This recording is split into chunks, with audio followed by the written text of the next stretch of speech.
Are you satisfied with your understanding of sustainability? If you are not, imagine a journey together, a pluralistic one, with academia, innovators, startups, NGOs, all looking for solutions to the greatest challenge of our time.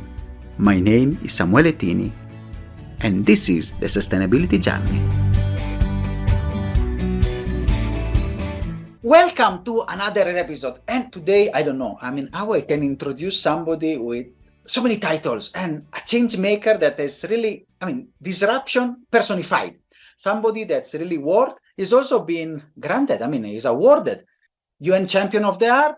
She has worked and now has founded the Disruptive design method. Now we are asking to Dr. Leyla Acaroglu. Thank you so much, Leyla, for being here with us. Thank you for having me. And Leyla, when I read your bio and we discussed, I was like, wow, a change maker which really fits perfectly in the work that we are doing with the podcast. But as usual, who is Leyla? What is your sustainability journey? Well, I personally, when I was younger, was very interested in human rights issues. That was my kind of first exciting motivation into the world of kind of caring about people and the planet. But it wasn't until I was in design school, actually, studying to be a product designer, when I learned, thanks to an engineering professor, about the Gaia theory, everything in nature being interconnected. And it really blew my mind, like completely changed my perspective on the world. And I committed myself in that moment to trying to figure out how to be an eco-designer, a designer who created things that helped address the environmental issues. And in those days, those environmental issues were a lot less pressing as the ones we see today. So I really decided to transition my career at that point, while still being very passionate about design and the role that design plays. I actually quit design school and went and studied sociology because I felt I really needed to understand more about humanity, how we create a lot of the problems, and then also how humanity could potentially work together to solve them. After completing my social science degree, I actually studied to do my PhD in industrial design, bringing in sustainability. So I kind of went full circle, which I'm very grateful for, because I feel that these two professions, design and sociology, are like amazing forces that can work together, understanding economics, human behavior, psychology, as well as design and experiences, functionality, and all of these elements. And thankfully as well, I was mentored and worked for a leading life cycle assessment practitioner during those years. So I also got the technical sustainability and impact assessment background and ended up working in environmental auditing. And so I got this broad experience with how to understand environmental impacts. And then with my design skills, really started to look at how we could create campaigns, communication, or a lot of the work that I've done is around education and gamification to create tools and resources that practically apply to the transformation that needs to happen to bring about sustainability in business, in government, and in society. So I have been an entrepreneur since I was 25. I have founded a few different initiatives, including my first company was in Australia called Innovators, and we developed a lot of educational tools. And then I moved to the US and I founded Disruptive Design, which then created the Unschool of Disruptive Design. And through that, we've taught tens of thousands of people all over the world systems, sustainability, and design as tools for creative change making. And I've been commissioned to design different tools and resources, worked with some of the world's biggest companies, NGOs, and had really a very flourishing career in using design and creativity as a tool for transformation. And for that, I also do a lot of public speaking workshops. And most recently, I've developed something called Swivel Skills, which is a corporate sustainability training platform that I would like to say is unboring, because somebody who's worked in sustainability for a while, perhaps you and I could agree, a lot of the content is a little on the boring side. And let's be honest, anytime you want to learn something new, the more exciting, interesting, and connected it can be to you, the more likely you are to retain the information and apply it. So that's what we're doing with Swivel Skills. Getting the spark of creativity and bringing people on board, it's really important. How really to bring people in this challenge. Us, as you said, we are practitioners, we work, we discuss, and we are drinking the Kool-Aid every day. But with a bit of Briscoe and Shiny, we can get the people and the masses. And we can say in a way also design and making things not boring. It's a really an interesting way. And before we go on to discuss this exciting work that you are doing, I want to start from the practitioner point of view. You are coming from the design. We know that it's not the tradition we think about designers, like, oh, you do ergonomics and stuff like this, or, maybe marketing, very consumerism, and not like associating with with the sustainability part. So which are the most common misconceptions about sustainability you have encountered in your work, in your field, and how you are trying to address them? Yeah, there's a lot of misconceptions. I mean, I've been working in sustainability for 20 years, and certainly when I started, the kinds of things we talked about are different to the conversations we have today. There's been a maturity for sure around the role that sustainability plays, but also there's the legacy issues, I should say, that are creating the laggards and people who are still dragging their feet. And some of those legacy issues are around framing, the language we've used in the past, and the way that cognitively creates particular concepts for people, like the tree hugger, or it's about the polar bears or the whales. And these kinds of ideas are unfortunately reductive in the sense that they break down this very complex and useful tool, sustainability being a technical tool set for figuring out how to understand impacts that an entity has on the world around it, and then to make active choices and strategies to reduce those impacts. I believe part of sustainability, is truly a pathway to regeneration. But in order to get there, we need to actually have the tools and techniques and the practical application as a journey towards getting to a point where we can give back more than we take. But that kind of understanding is still not fully in the kind of lexicon. I think we've had some amazing recent transformations, like the circular economy has been an amazing kind of umbrella that's helped in the product and supply chain business case side of things. And then we've got ESG working in the financial markets to disrupt really quite significantly. If you look at the anti-ESG movement going on in the US right now, there's a lot of disruption going on. So these kinds of techniques or tools have helped to leave a change under the umbrella of sustainability. But I kind of see sustainability in the modern form as still being seen as this like add-on, nice to have, fluffy, feel good thing that you do if you care about the planet. It's not seen still as a primary business objective, although that is changing thanks to the things I mentioned earlier, as well as the technical tool set. People don't realize you need technical skills to do sustainability. It is not something that you can just wake up one morning and get excited about and do some internet searching and suddenly be able to do. It really does require you to understand the different techniques of impact assessment relative to the type of product, service, or business framework you're doing.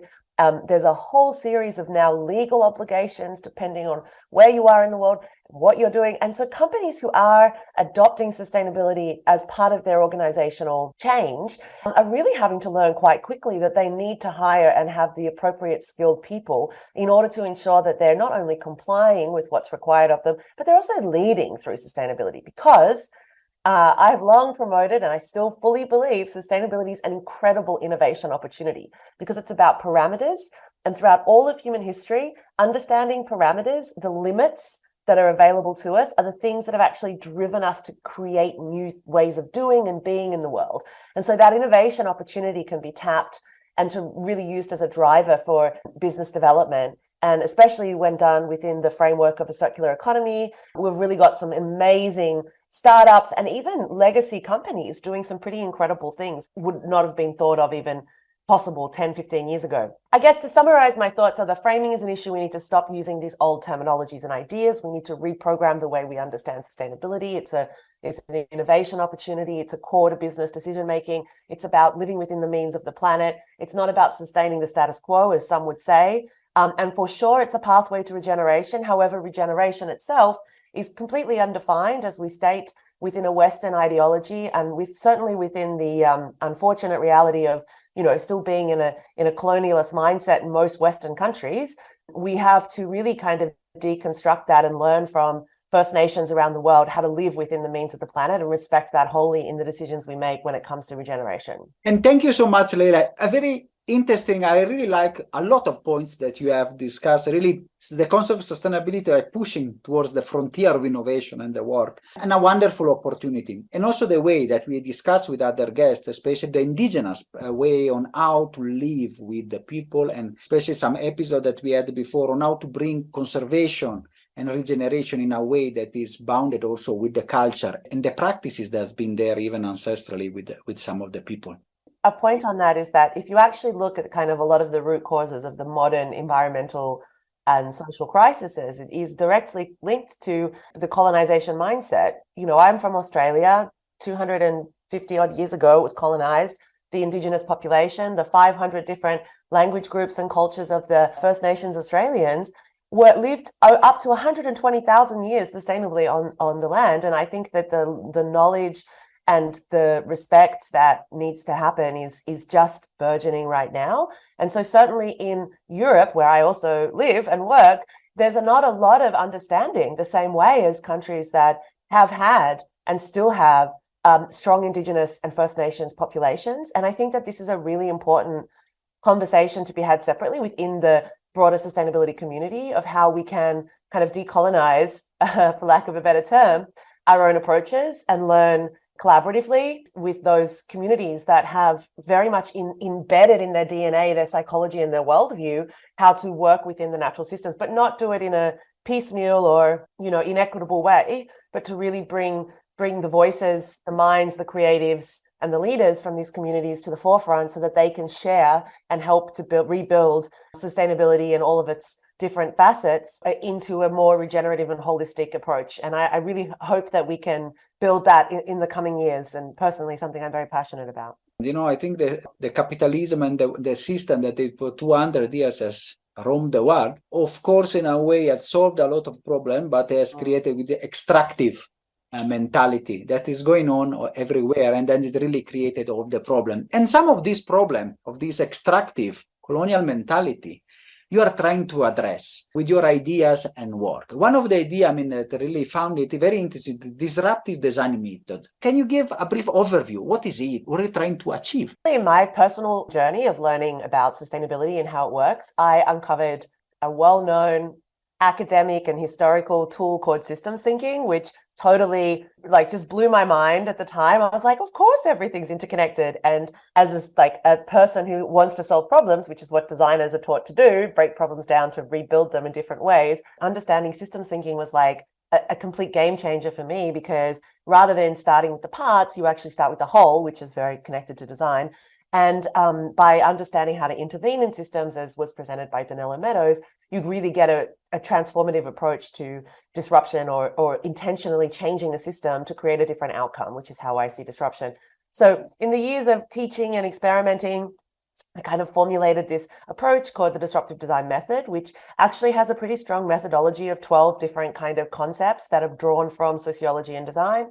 Everything from gamification and game theory to cognitive biases, looking at activation theories, as well as a lot of the things that we've learned over the last 20 years in science that has helped us drive better decisions when it comes to organizational change and cultural transformation, as well as the practical tools of design, which is about, understanding a problem, being able to iterate on it, loving it, and then creating, solutions that transform it, and then being able to test them in the world. So the disruptive design method is a 3-part process. So methodology is the kind of guts, but the thing that I teach, the thing that anyone can access, is this very quick 3-part process that involves mining, landscaping, and building. And yes, that is a construction metaphor going on there, because I see it as a scaffolding.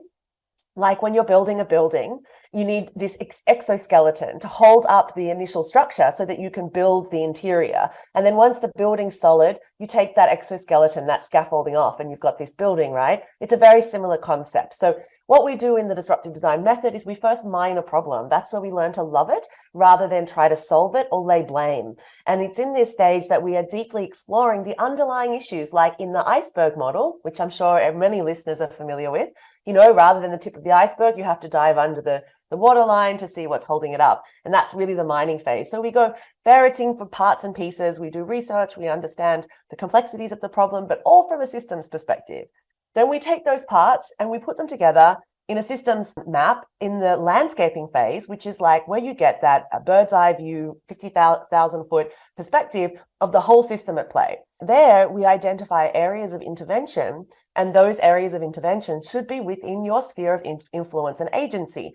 Because again, from my experience with teaching people, whether it be people in government or individuals wanting to make change, a lot of people deflect the responsibility or agency to affect change to parts of the system they have no control or influence over, like education or government policies. And maybe one day they will, but in their immediate life, If their job is something completely different, then you have to be able to work within your sphere of influence to initially start to make change a reality. And I always say, at this phase, it's really important to just do whatever's possible. And over time, that expands your sphere of influence. So we landscape, we pull the pieces up from the mining, we get the systems perspective, we identify the areas of intervention, and from there we can build disruptive change at that point of intervention. And it's in that phase, the building phase, we do more of a traditional design process where we ideate, we come up with possible solutions, and then we test them for their rigor against the change agenda, as well as their feasibility. We use things like theory of change here to also do that. And then, of course, we design the final intervention and deploy it in the world. And of course, because everything's iterative, you can go back around and continue to cycle through the DDM mining to see how you were successful or not, and changing over time. Personally, I use this method in all the projects that I have done, whether it be like I recently created a project with the United Nations environment program called the Anatomy of Action, which is all about sustainable lifestyles and living. And that, really looked at what natural and emerging trends people were using around sustainability in their lifestyles and amplifying them through a series of thematic references, in this case, your hand, using simple categories of food, stuff, movement, money, and fun, and creating a kind of social media campaign that the UN continue to use today to help promote sustainable lifestyles. So I like it just to be, like I said, a scaffolding, which means it's not long-term, it's a process. I really want everybody in the world to learn to love problems, thinking systems, and be creative. And that's really what the method's all about. And I see it being used all over the world, which is fantastic. I freely published information about it, as well as you can take courses at the Unschool Online, which goes like much more detailed and depth. We certify practitioners as well as people as educators to be able to teach it. So it's a very good tool when you were discussing also to bring people out of the bias of the status quo and the uncertainty that sometimes frees us to action. When you go and familiarize with the problem, then from there you look it outside, and then you really say, where are my sphere of influence and work? It's really a wonderful tool. And going there now, you have mentioned your one of two initiatives that we are really spearheading now, the Unschool of Disruptive Design you just mentioned, and the Swivel School. What are the goals for this initiative? What are the impacts that you want to bring? Yeah, so I kind of organically worked in different forms of education over the last 15 years pretty solidly, and but community-driven education. And that came actually because when I was first starting out, I was invited to teach at a primary school, like a young school. I don't know what it is in different parts of the world, but just think young kids, about sustainability. And I went in and I had all these cool games, and like we did the life cycle of chocolate chip cookies, and these kids got it all. Like one kid actually explained climate change to me better than I could explain it. And it was amazing. I walked out and the teacher comes up to me and he was just like completely gobsmacked. And he was like, wow, I've never thought about this stuff before. That was amazing. And I had this really profound moment where I was like, the kids are fine. We need to teach the teachers. So I actually, decided to create a school for adults called the Unschool of Disruptive Design. I founded it in 2014. And proudly, I think we were one of the first kind of like non-traditional educational platforms to teach systems thinking and creativity as tools for change, which have now become very popular, which is great. Obviously, these tools were useful in universities, but the difference if you're a professional already working in the world, i.e. a teacher or a designer or even a civil servant, and you need to learn how to apply these tools to your job and role.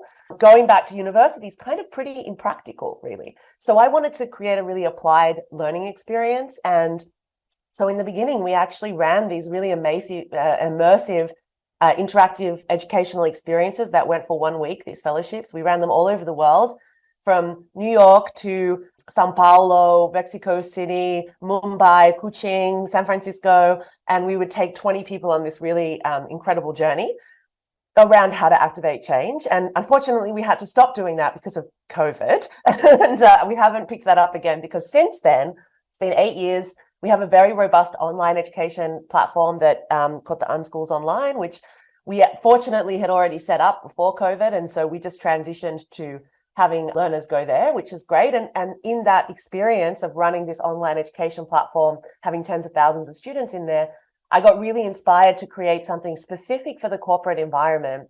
Over the last few years, I've been fortunate enough to be invited by some of the world's biggest companies name a brand, I've probably worked for them in some way, usually giving workshops or lectures to their design department, engineering, even their CEOs or leaders groups, and often about sustainability, the trends, and how to do it from a scientific standpoint. And over again in those experiences, I would often be quite shocked. And maybe you've had this experience yourself where you're talking to a senior sustainability person and they don't understand some of the technical issues that they need. Or you can see perhaps a big greenwashing disaster about to unfold, and you could say it to them, and for whatever reason, they aren't seeing it. They've got their blinders on. And I think part of that problem is because most organizations don't see sustainability as a universal knowledge bank or tool that everybody needs to understand. And that to me is really problematic because, like any transformation in business, like when we transitioned to digital or when we had to bring OH&S, occupational health and safety, online,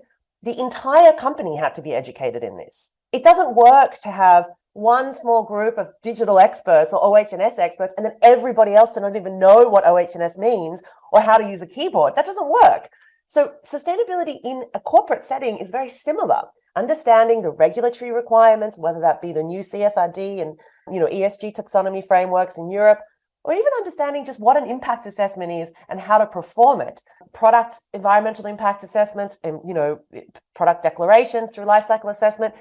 These concepts are a little complicated. I work in this space and every other day I'm learning some new acronym or something that I have to adapt to. So that knowledge gap basically between what companies need to know in order to perform their business and do it within these frameworks and what is available was quite obvious to me. One day I sat down and I was like, all right, if I was a manager in a company and I went to Google and I started typing this stuff in, what would I find? And to be honest, I was again quite shocked, back to the unboring, some pretty fantastical web pages, web 1.0, I would say, and also some greenwashing, some valuable resources like the UN have, but also in a little bit of an obtuse way and not necessarily targeted at business. Having worked with business, they have a very different process of decision making. And applying these concepts into a business framework is the really big thing. It's like not just knowing them, it's how does it fit within a business context. So I started this project about 2 years ago, and it's still going, and we're kind of quietly launched, and we have products available, but we're building out industry-specific learning journeys and really trying to create as much connection to industry as possible. So whether you're in the manufacturing sector, or if the fast-moving consumer goods, or if you're a design industry professional, like we're essentially creating learning journeys that really cover climate literacy, the circular economy, sustainability and impact assessment, and then industry-specific knowledge, like how do you actually do a materiality or double materiality assessment for ESG? How do you apply life cycle thinking to product development using streamlined LCAs? So really providing that practical application and giving access at a company-wide level. So companies can actually have their own white labeled platform that's specific to the company, and then all staff can take it, they can get certified,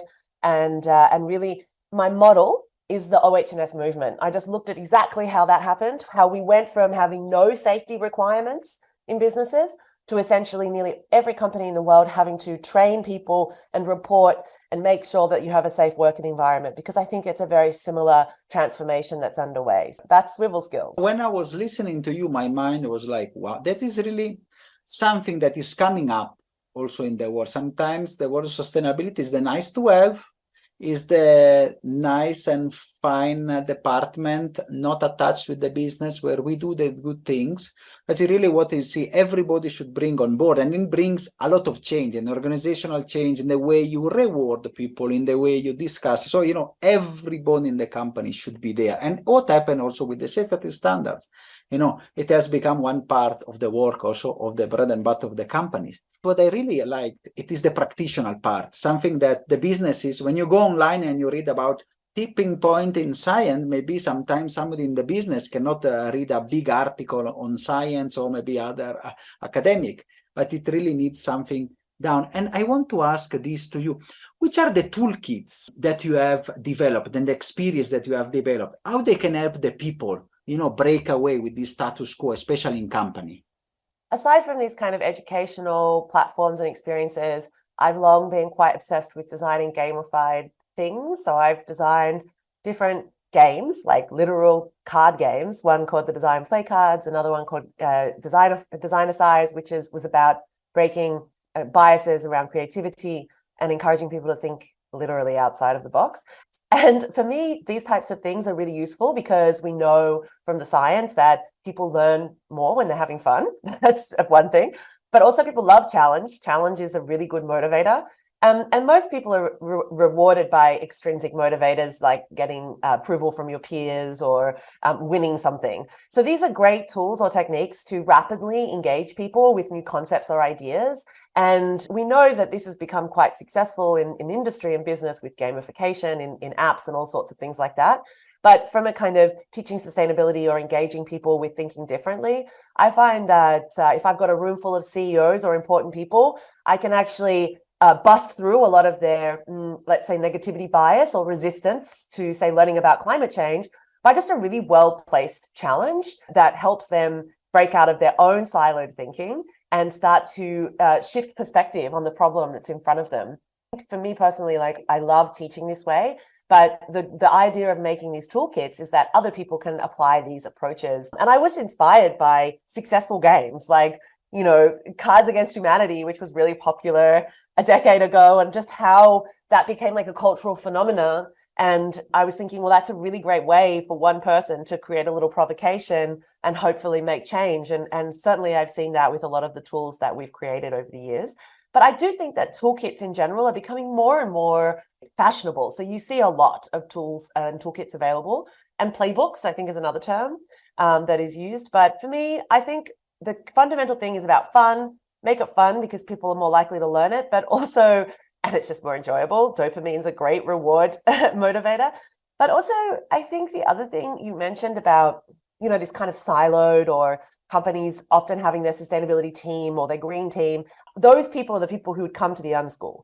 And a lot of the time, they're completely burnt out, absolutely overextended, under-resourced, and they're often saddled with not only doing sustainability, but also, you know, like environmental impact assessment, but also like diversity and inclusion, or, you know, really a significant amount of social and environmental issues laid on their plate, and not enough company-wide support. So you then have a lot of resistance. And so a lot of the kind of coaching or mentoring that I've had to do over the years are with these types of people who have the best intentions and they have purpose. Even if they have like the best technical skills, a lot of the time their job is actually changing other people's perspective or educating within the company. And that's exhausting and extremely time consuming. So however I can create tools or activities, a lot of workshop activities that can be used at a lunchtime session that help that person inside the team engage all their other people with this concept in a really rapid way so that they are then more empowered to actually do their job. Like, that's something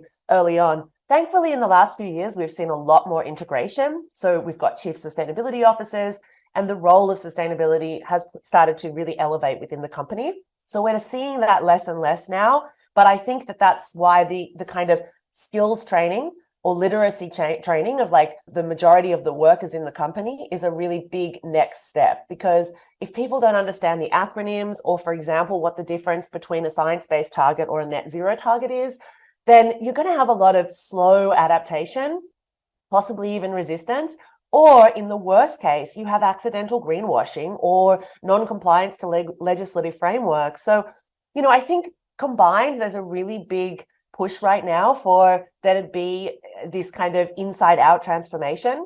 And I personally am really excited by that. I hope that we do it really well.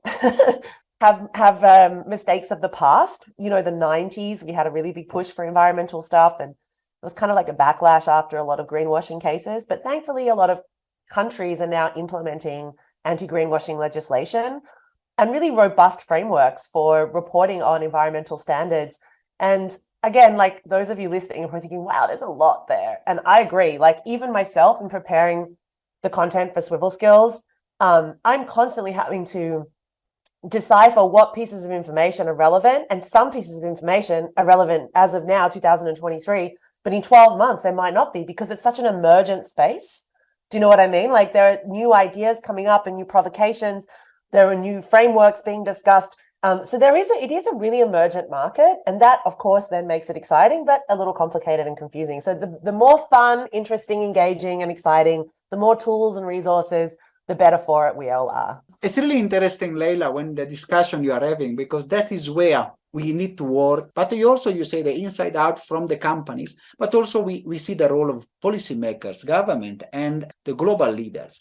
And on that, you have been awarded from UNEP the Champion of the Earth. So how do you see from this perspective, the global perspective, how we can involve the policymaker, the big business leader in really pursue this objective of sustainability? Obviously, policy or regulation is an amazing lever.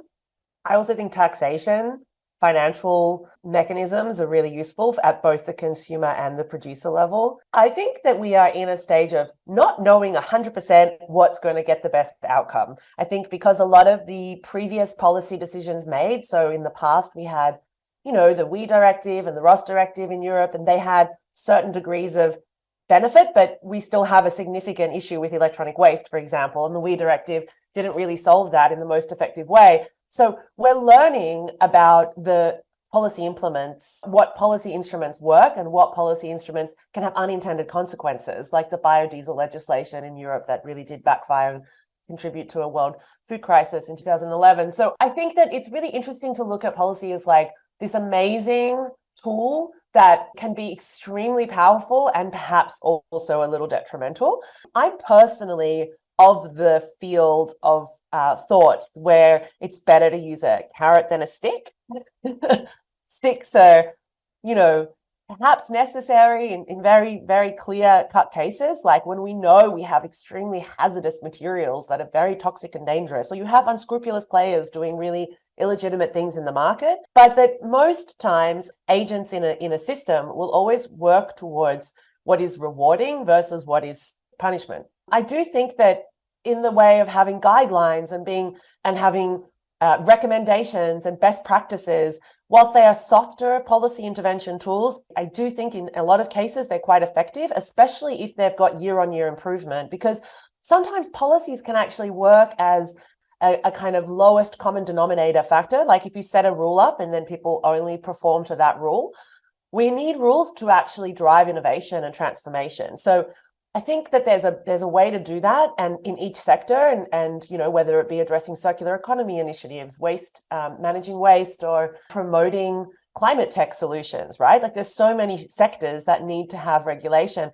But I like some of the new rules that I really like California put in a rule. Can you believe it? That nowhere in the world except for California, there are rules about how you can use the recycling logo, because the Chasing Arrows logo that we all are familiar with, the little triangle, is actually in the Creative Commons and is widely available to use in any which way anybody wants, which means that a lot of companies shove it on the back of a piece of packaging that is not recyclable with a tiny, tiny print that says, "Not yet recyclable," which is extremely confusing to the consumer and leads to wish cycling. So California is one of the only places in the world where there's actually rules about how you can use the recycling logo. Now, in that case, the rules are guidelines where they're saying, don't perform poorly and do whatever you want, because that's going to let players just be unscrupulous in the market.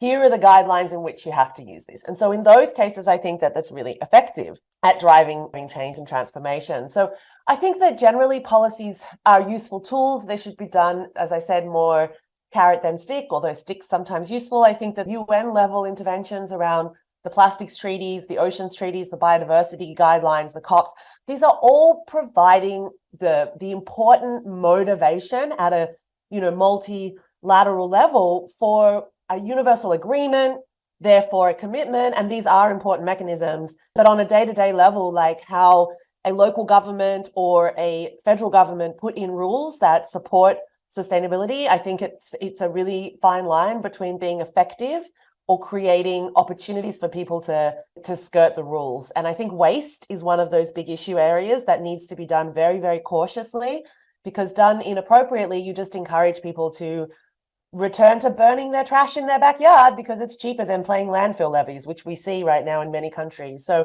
there's a lot of pros and cons, and that's why design, actually, you know what, that's why design is so important, because design is about understanding the context and looking at things from, different viewpoints, and understanding how to create something that's going to achieve the most appropriate functionality, what the goals you're trying to achieve. And so I actually think, and I'm a big proponent of design being brought into government decision making, and national design policies are actually very useful tools instead of, say, a sustainability policy, because if you can guide designers, engineers, product managers to have specific guidelines or responsibilities that they have to adhere to, they will naturally then start to gain the data and information to bring that into the products that are being created or imported into a country. And the same applies to communities that have implemented design at the government level. They've really benefited from having a designerly perspective be used in the development of policy, communication campaigns, and community engagement. And it's really important what you're saying, and we are seeing it also here in our context of emerging markets, how these rules and regulation are affecting, and especially, the landfill, the recycling, and the bottlenecks that we are having, and that will be solved with proper design and work, and also establishing of policies. And you have mentioned this design can be a disruptor, and really led to the creating intervention to really solve the problems. And I'm sure that you have discussed many of the things, you have encountered many change makers and work and initiative along your career. Can you give us some example of this intervention, how they've made a difference, how they can make a difference in our world? There's obviously product level interventions. So whether that be apps that connect people who are throwing out food waste, like Too Good To Go, which helps create a market for what would otherwise be disposed of in landfill. In fact, a lot of sharing platforms have come up in the last few years, whether that be for high-end fashion or for, consumer goods, like tool libraries and things like that is popping up to support people accessing the functionality of a drill or something else for the time that they need it, because realistically, you're probably not going to use a drill that many times in your life, right? Unless you're a contractor.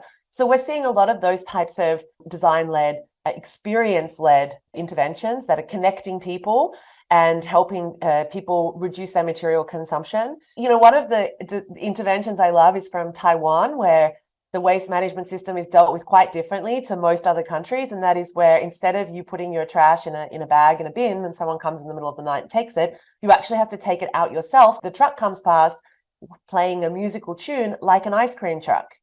So you have a particular time of day, you are responsible for actually depositing your trash in the back of the truck at the same time as everybody else in your street.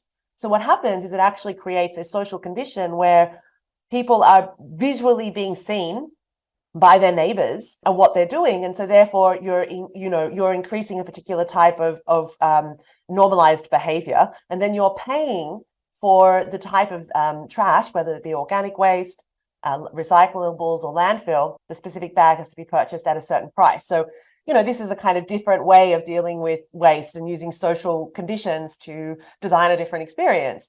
So, there are lots of different product interventions, like Mud Jeans, which is like a subscription company for your jeans that you can then get this functionality for the period you need and send them back when you don't need them anymore. There's lighting as a service for commercial industries, so the circular economy solutions, where instead of, if you're a big building owner, you can get all of the lighting fixtures managed and you pay a fee over time. The company is then incentivized to design the products to be decommissioned, repaired, and reused because they own the assets over time. There's so many different types of interventions. I think what's important, though, is to think about context, because I can give a lot of examples, but it is actually the context that the example's being applied in that will determine its environmental and social benefit. Every community, every country, every industry is different. Knowing what the end of life options are, so lots of countries don't have organic waste recycling, and organic waste is one of the biggest contributors to methane.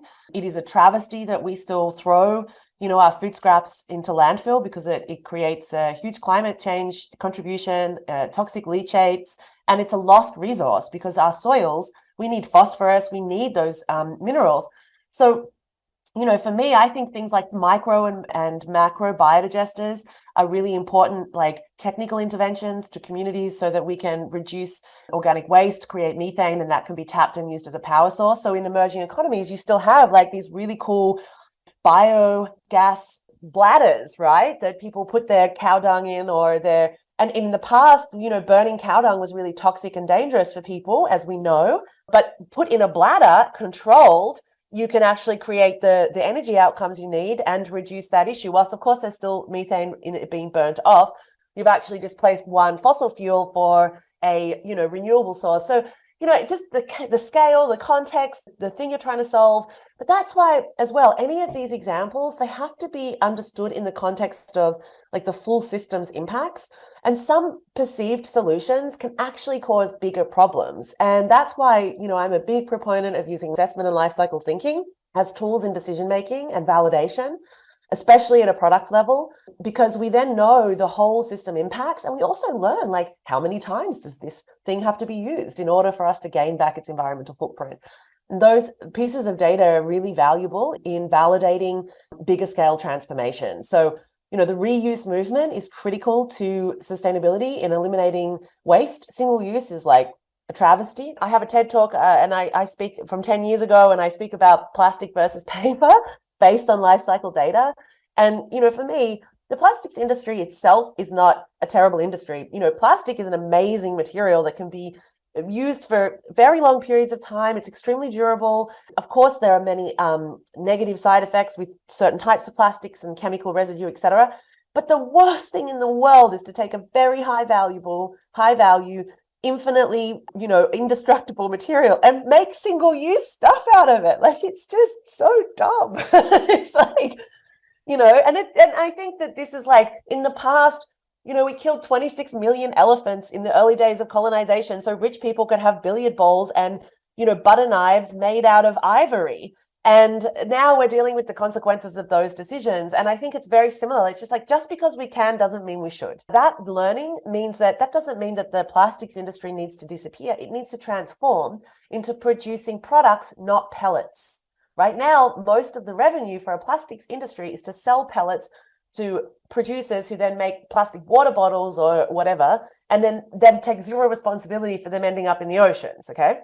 But if we transform that business model and plastics producers actually start to design the functional delivery of moving liquids, which is what that product is trying to do, then they can build a strong economic model. They can be incentivized to create durable, long-lasting products. They can then be responsible for the take-back reverse logistics and actually generate continual revenue, like the lighting as service. We can have packaging as service as well. And so, I just can't wait for the forward-thinking company and CEO who does this and does it well, because they are the ones who will see out this century for sure.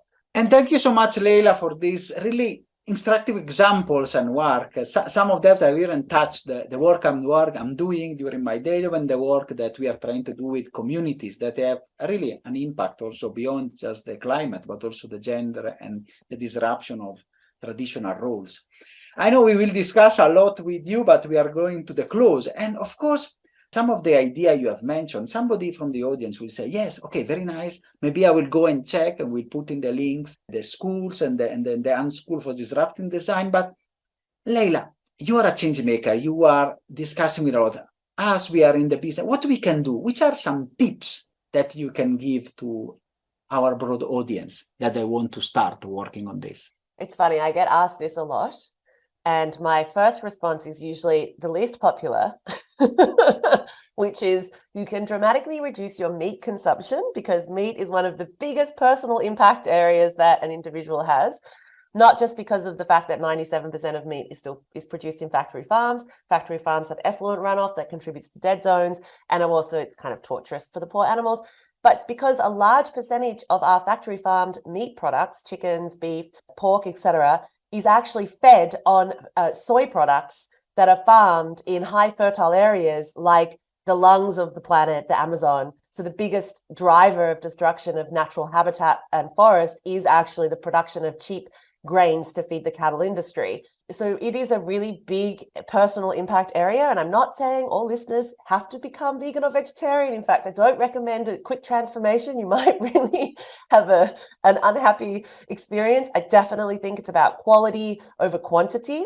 And it's about sourcing these types of very high impact products from the most local and ethical sources available to you. So that might mean like reducing your restaurant meat consumption and only consuming at home where you can buy more sustainable sourced products.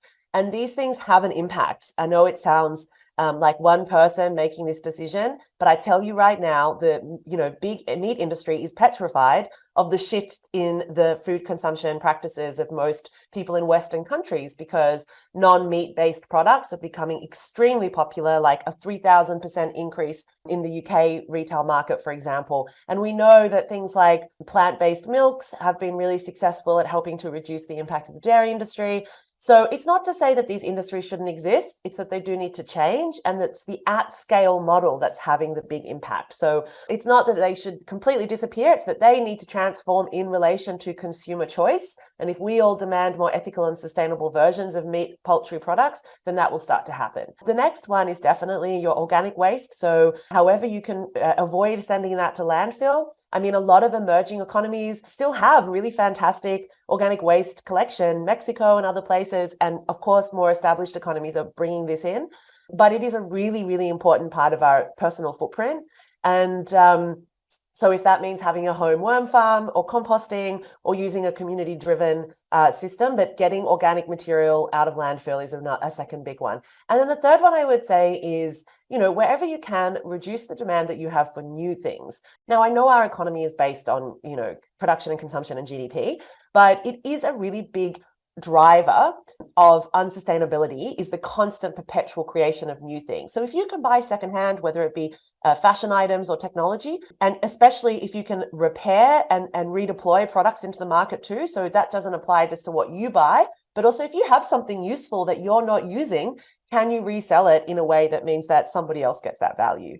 These are all important personal decisions. And again, that Anatomy of Action project I mentioned has all of this data and information available on the website, anatomyofaction.org, individual actions you can take. Now, for those listening who are business leaders and you're working in a company, so the biggest thing you need to do is understand where your impacts occur as a company. Every organization is different. You will definitely have operational impacts, energy, waste, water, procurement, transportation, infrastructure. And those are the kind of lower level hanging fruit, because you can often just assess your bills and determine your environmental footprint that way.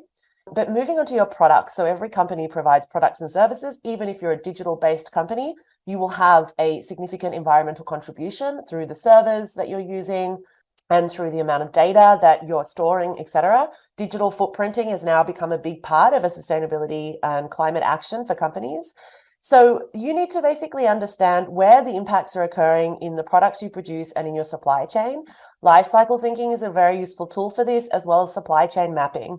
And then I think it's also critical to understand the experiences that you provide to both your customers and your stakeholders and your employees. Because if you're a leader, if you're in middle level management or senior management, you are essentially dictating what is appropriate within your company.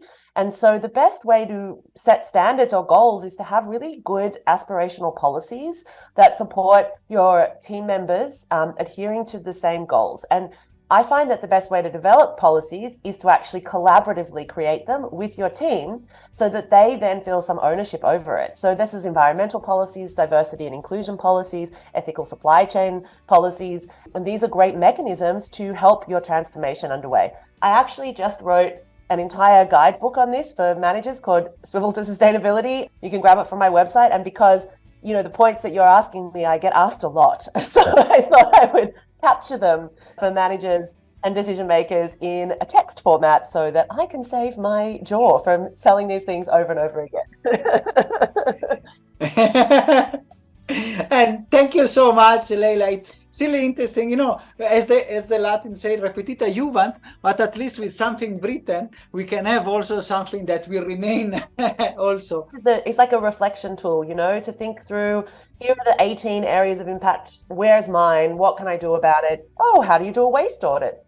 Here's a worksheet on how to do it. So yeah, I'm really into, as I mentioned, just synthesizing and creating tools and resources, because, I prefer when other people have done that for industries that I'm not familiar with. So I try to do that for this industry too, to help rapidly get that change and transformation underway.